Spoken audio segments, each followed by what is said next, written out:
Think about the moment you wake up, not when you get out of bed, not when you start your day, but that exact moment when your eyes first open. Your body is awake, but your mind is not fully there yet. Your thoughts are soft, your awareness is wide, your mind is open. And for most people, the very first thing they do is reach for their phone.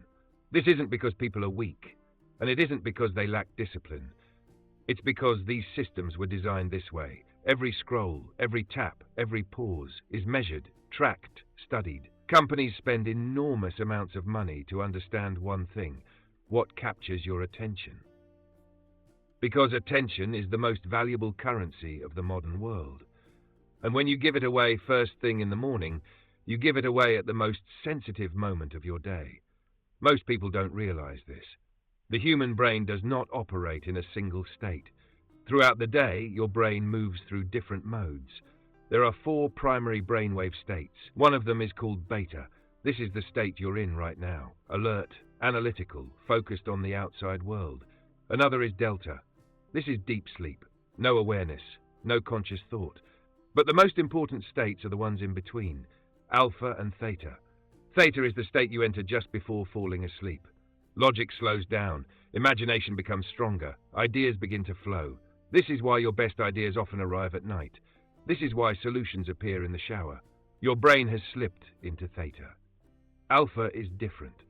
Alpha is calm awareness. The mind is relaxed, but still awake. This is the ideal state for learning. Information passes through without resistance. This is also why when someone is deeply watching a movie or a game, they don't hear you calling their name. Their brain is in alpha. Now here is the part most people never hear. When you wake up in the morning, your brain is hovering between alpha and theta. Not fully awake, not fully asleep. This is when your mind is most impressionable, most programmable. And if in that moment you immediately expose yourself to social media, notifications, news, other people's emotions, you are allowing the outside world to write the opening lines of your day. This is why a single negative message in the morning can shape your entire mood. This is why one stressful headline can follow you for hours. Because at that moment, your brain has no filter, and almost no one is aware this is happening. Now let's talk about something almost everyone misunderstands: procrastination. Most people believe procrastination has something to do with laziness, or discipline, or motivation. But that's not true. Procrastination has very little to do with work. Procrastination is not a time problem. It's an emotional problem. Here's what's really happening. You don't procrastinate because you don't know what to do. You procrastinate because of how you feel right before you do it. Stress, pressure, uncertainty, fear of doing it wrong, fear of doing it perfectly. So your brain looks for relief, not progress. Relief. Avoidance becomes the solution. Scrolling, watching, checking messages, anything that creates a small release of tension. And the moment you feel that release, your brain learns something. It learns that avoidance equals comfort. This is how habits are formed. Every habit has 3 parts: a trigger, a pattern, and a reward. In the case of procrastination, the trigger is stress. The pattern is avoiding the task, and the reward is temporary relief. That relief may last seconds or minutes or hours, but it always fades. And when it does, stress returns. Only now it's stronger, because on top of the original stress, you've added guilt. This is why people say things like, "I don't know what's wrong with me. I always do this. I just can't change." But here's the truth. You are not a procrastinator. You have a habit of procrastinating. And that difference changes everything, because habits can be interrupted. They don't require motivation. They require awareness. The moment you notice yourself hesitating, stalling, avoiding, that is not failure. That is the moment of power. Because now the habit is visible. And habits only survive in the dark. You don't need to remove stress from your life. That's impossible. Stress will always exist. What you can change is the pattern that follows stress. Instead of escaping the task, you interrupt the loop. You shift the brain. One simple way to do this is by counting backward, slowly. 5, 4, 3, 2, 1. This isn't magic. It's neuroscience. Counting interrupts the automatic habit loop stored in the lower brain, and it activates the prefrontal cortex, the part of the brain responsible for choice. Then comes the most important part. You don't commit to finishing the task. You only commit to starting. Just 5 minutes. Because your problem has never been work. Your problem has always been starting. And research shows something powerful. Once you begin, most people continue. Momentum replaces resistance. Action dissolves fear, and slowly the habit begins to break. Not through force, but through understanding. Most people believe that information changes behavior. They read books, they watch videos, they listen to podcasts, and yet their lives stay the same. Not because the information is wrong, but because information does not reach the place where behavior lives. Behavior is not controlled by the conscious mind. It's controlled by the subconscious. Your conscious mind is logical. It analyzes, it plans, it understands, but it only controls a small fraction of your daily actions. The rest is automatic, stored, rehearsed, repeated. This is why people say they want to change, but keep doing the same things. The subconscious does not learn through explanation. It learns through repetition, through emotion, through experience. Think about how you learned to walk. No one gave you instructions. No one explained balance. You tried, you fell, you tried again, and eventually your body learned. The same is true for confidence, for focus, for self-belief. These are not things you decide to have. They are things you practice into existence. This is why hope is dangerous. Hope sounds positive, but it keeps power outside of you. I hope I feel motivated. I hope I focus better. I hope today goes well. These statements place responsibility on circumstances, but energy is not something you receive. It is something you generate. Focus is not something you wait for. It is something you create. Confidence is not something you wake up with. It is something you build through action. Every time you do what you said you would do, even in small ways, your subconscious learns something. It learns that you are reliable, and reliability creates self-trust. This is why broken promises to yourself are so damaging. Not because they fail externally, but because they teach your subconscious that your words don't matter. And once your mind learns that, it stops responding. This is why change feels impossible for so many people. They keep trying to change their lives instead of changing what they repeat. The subconscious mind is always listening. It doesn't judge. It doesn't argue. It accepts whatever you reinforce. Not once, but consistently. This is also why visualization works. When you vividly imagine an action, your brain activates the same neural pathways as if you were performing it. Emotion strengthens the signal. Repetition locks it in. This is not philosophy. This is biology. Your brain is constantly adapting to what you show it. So if you repeatedly imagine failure, hesitation, embarrassment, your nervous system prepares for exactly that. But if you rehearse clarity, calm, decisive action, your brain begins to expect success. Not because it's guaranteed, but because it's familiar. And the brain prefers what is familiar over what is possible. This is why change feels uncomfortable. Not because it's wrong, but because it's unfamiliar, and familiarity is built through repetition, slowly, quietly, daily. Elite performers understand something most people never learn. They don't rely on motivation. They rely on rehearsal.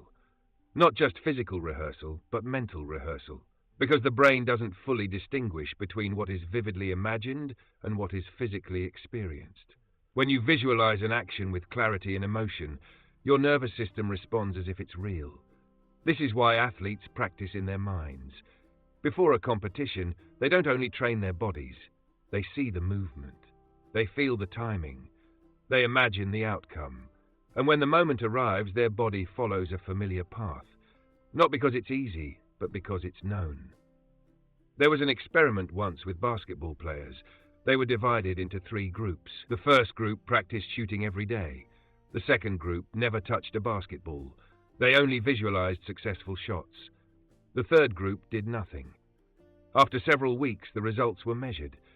The group that practiced physically improved significantly. The group that only visualized improved almost the same amount. And the group that did nothing did not improve at all. This tells us something important. Action matters. But preparation of the mind changes what action becomes. Most people visualize the wrong things. They rehearse failure. They replay conversations where they were embarrassed. They imagine situations where things go wrong. And without realizing it, they train their nervous system to expect stress. Visualization works whether you use it intentionally or not. So the question is not whether you are visualizing. The question is what you are rehearsing. The most powerful time to do this work is at night, right before sleep. This is when the brain naturally shifts into a slower state. Logic fades, defenses lower, and whatever you focus on is absorbed more deeply. This is why falling asleep while worrying is so damaging. Your brain doesn't rest. It programs. But this also means you can use this moment deliberately. Before sleep, instead of replaying problems, you create a quiet movie, not of perfection, but of direction. You see yourself moving through the next day with calm, handling challenges without panic, taking small actions without resistance. You don't force emotion, you allow it. And over time, this changes how your brain responds when the real moment arrives. This is not positive thinking, it's pattern building. Your mind is a prediction machine. It constantly prepares you for what it expects, and expectations are shaped by repetition. This is why people who succeed often look calm under pressure.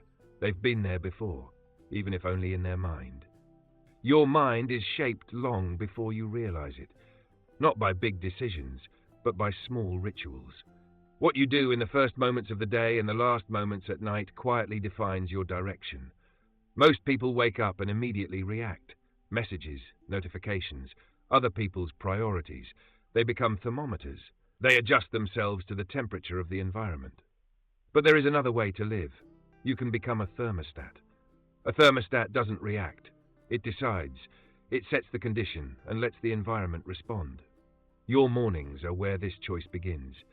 You don't need a perfect routine. You need a protected window, a short period of time where your attention belongs to you. No screens, no input, no noise. Even 10 minutes can change the entire tone of your day, because attention is limited. Whatever receives it grows stronger. If the first thing you feed your mind is chaos, urgency, comparison, your nervous system stays on edge. But if the first thing you offer your mind is stillness, intention, direction, your brain begins the day in control. The same principle applies at night. Before sleep, your brain enters a receptive state. Whatever thoughts you repeat become suggestions. This is why people fall asleep feeling anxious and wake up tense. Their last thoughts become the first signals of the morning. A simple shift can change this. At night, write down one intention, not a goal, an intention, something you want to embody the next day. Calm, focus, patience, clarity. Then imagine one small action that reflects it. Nothing dramatic, just enough to guide the mind. Over time, these small signals accumulate, and your subconscious begins to respond. Not because you forced it, but because you trained it. This is how control returns, not through intensity, but through consistency. One of the most misunderstood ideas in modern life is focus. People believe focus means doing more, thinking faster, consuming more information, keeping multiple goals alive at once. But focus is not expansion. Focus is elimination. The brain was never designed to move in 10 directions at the same time. Every time you split your attention, you reduce your effectiveness. Not gradually, exponentially. When your mind holds one clear direction, your nervous system aligns with it. But when your attention is divided, your energy leaks. This is why many people feel busy yet unfulfilled. They are moving constantly but going nowhere. True focus requires something uncomfortable. Saying no, not just to others but to possibilities. Every maybe you keep alive pulls energy from what matters. The mind craves clarity. It performs best when the path is narrow. This is why progress accelerates when you choose a single direction and stay with it. Not because it's easy, but because it removes friction. Most people quit too early, not because they fail, but because they doubt. They look for reassurance. They look for signs. But clarity does not come from thinking. It comes from commitment. When you commit, your perception changes. Opportunities become visible. Resources appear. Decisions simplify. This is not coincidence. It's focus at work. Your brain filters reality based on what you decide matters. When everything matters, nothing stands out. But when one thing matters deeply, your entire system reorganizes around it. This is why single-minded individuals often appear confident. Not because they know everything, but because they are no longer scattered. Focus is not about intensity. It's about alignment. And alignment creates momentum. At some point, understanding is no longer the problem. Most people already know what they should do. They know when they are distracted. They know when they are avoiding something. They know when they are living reactively instead of intentionally. What's missing is not awareness, it's permission. Permission to slow down, permission to choose one direction, permission to stop reacting to everything. The world is loud by design. It rewards urgency, it rewards constant motion, it rewards visibility. But your mind does not thrive in noise. It thrives in clarity, and clarity does not arrive suddenly. It is built through small, repeated decisions, decisions to protect your attention, decisions to reduce unnecessary input, decisions to act before you feel ready. You don't need to control your thoughts. You need to choose which ones you rehearse. You don't need to eliminate fear. You need to stop letting it decide. Every habit you interrupt, every moment you pause, every time you start despite resistance, you send a message to your nervous system. A message that says, I am in control. Not perfectly, not all the time, but enough to change direction. This is how real change happens. Quietly, gradually, without dramatic moments. Just alignment. If you take one thing from this, let it be this. Your mind is always learning. The question is what you are teaching it.